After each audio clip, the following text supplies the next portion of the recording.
উজ্জ্বল নববর্ষের দিনগুলি আপনার জীবনে সুখ ও সমৃদ্ধিতে পরিপূর্ণ হোক। সকলকে জানাই শুভ নববর্ষের প্রীতি শুভেচ্ছা ও আন্তরিক অভিনন্দন।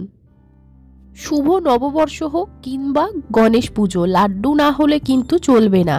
আর এই লাড্ডু ছোট থেকে বড় সকলেরই কিন্তু প্রিয় একটা মিষ্টির মধ্যেই পড়ে।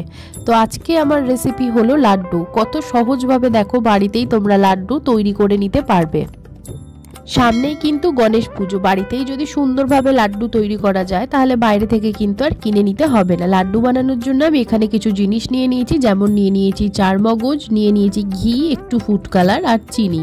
চিনির মাপটা আমি নিয়েছি দেখো 1 কাপ, মানে 240 ml। আমরা একটু হালকা মিষ্টি খাই, সেই জন্য 240 ml দিয়েছি। আমি যেই কোয়ান্টিটির কিন্তু বেসনটা নিচ্ছি সেই কোয়ান্টিটি অনুযায়ী কিন্তু 240 ml খুবই একটা হালকা মিষ্টি হবে। তো তোমরা তোমাদের স্বাদ অনুযায়ী কিন্তু মিষ্টিটা অ্যাড করে নিতে পারো।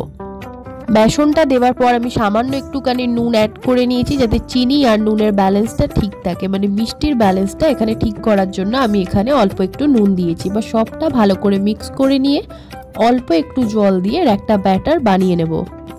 ব্যাটারটা কিন্তু খুব স্মুথ ভাবে বানাতে হবে, যাতে কোনো লাম্পস না থাকে, আর খুবই একটু পাতলা মতো করে ব্যাটারটা বানিয়ে নেব। পাতলা ব্যাটারটা আমি এই কারণেই বানাবো, সেটা তোমরা দেখলে বুঝতে পারবে।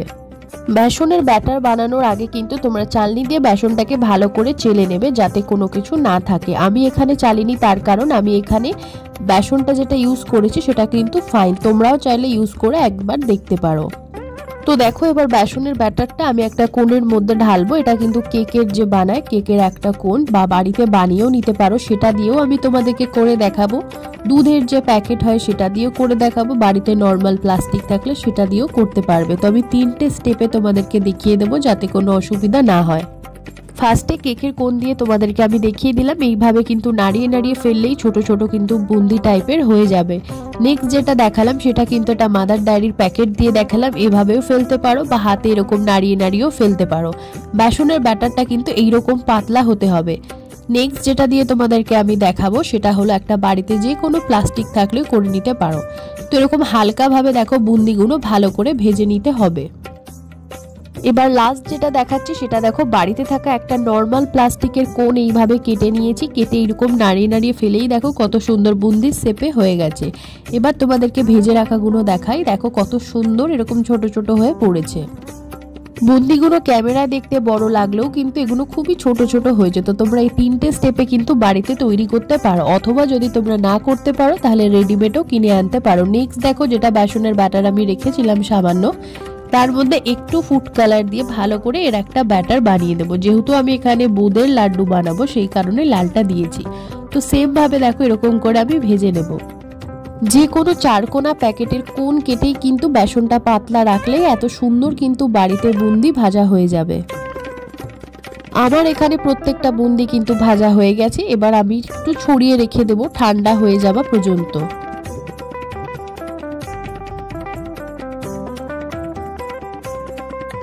তাই তোমরা লাড্ডু বানানোর সময় রেডিমেডও বুন্দি কিনতে পারো, অথবা আমার মতো করে বাড়িতে ভেজেও নিতে পারো। হ্যাঁ, একটু টাইম লাগবে, বাট হাতের বানানো জিনিসের কিন্তু সম্পূর্ণ আলাদাই টেস্ট থাকে। তো যাই হোক, দেখো এখানে আমি 240 ml চিনি দিয়ে দিয়েছি, যেটা 1 কাপ চিনি আগে দেখালাম। দিয়ে সামান্য একটুখানি জল দিয়ে এর মধ্যে চিনি শিরা বানিয়ে নেব। দিয়ে দিলাম কয়েক ফোঁটা লেবুর রস। লেবুর রসটা আমি এই কারণেই দিলাম, তার চিনিটা যাতে জমাট বেঁধে না যায়।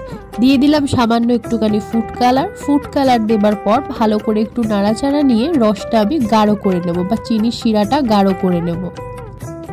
চিনির শিরাটা যখন ঘন বা গাঢ় হয়ে আসবে তখন কিন্তু ভেজে রাখা বুন্দিগুলো আমি সব দিয়ে দেব। দিয়ে দেবার পর কিন্তু লো ফ্লেমে আমি এটা ভালো করে শুকনো করে নেড়ে নেব। প্রত্যেকটা বুন্দি যখন চিনির শিরার মধ্যে ভালোভাবে ডুবে যাবে তখন কিন্তু গ্যাসের ফ্লেমটা হাই করে দিয়ে ভালো করে নেড়ে নিলেই কিন্তু দেখো চিনির শিরাগুলো এরকম বুন্দির সাথে খুব সুন্দরভাবে শুকিয়ে যাবে। এর মধ্যে আমি দিয়ে দিলাম চারমগজ, মানে ওয়াটারমেলন সিড, দিয়ে দিলাম সামান্য একটুখানি ঘি দিয়ে আবারও একটুখানি ভালো করে নেড়ে নেব। শিরার সাথে যখন বুন্দিগুলো ভালো করে পাক দেওয়া হয়ে যাবে তখন আমি এরকম একটা থালার মধ্যে নিয়ে জিনিসটাকে ছড়িয়ে রেখে দেব ঠান্ডা হয়ে যাওয়া পর্যন্ত। যখন হালকা একটু ঠান্ডা হয়ে আসবে তখন কিন্তু আমরা লাড্ডু শেপে করে লাড্ডু বানিয়ে নেব। আমি ডেসক্রিপশনে একটা লিংক দিয়ে রেখেছি, তোমরা চাইলে আমার লাড্ডু শর্টস ভিডিওটাও দেখে আসতে পারো। ওটা খুবই ইজিভাবে কিন্তু বাড়িতে লাড্ডু বানানো, সেই ভিডিওটাও দেখে আসতে পারো। আর এটা হচ্ছে বোঁদে দিয়ে লাড্ডু বানানো। এইবার আমি প্রত্যেকটা লাড্ডু গোল শেপ করে বানিয়ে নেব। এটা যেহেতু আমি ঠাকুরের জন্য বানালাম, সেই জন্য এক হাত দিয়ে বানালাম। তোমরা চাইলে কিন্তু দুটো হাতের সাহায্য কিন্তু এই লাড্ডুটা বানাতে পারো।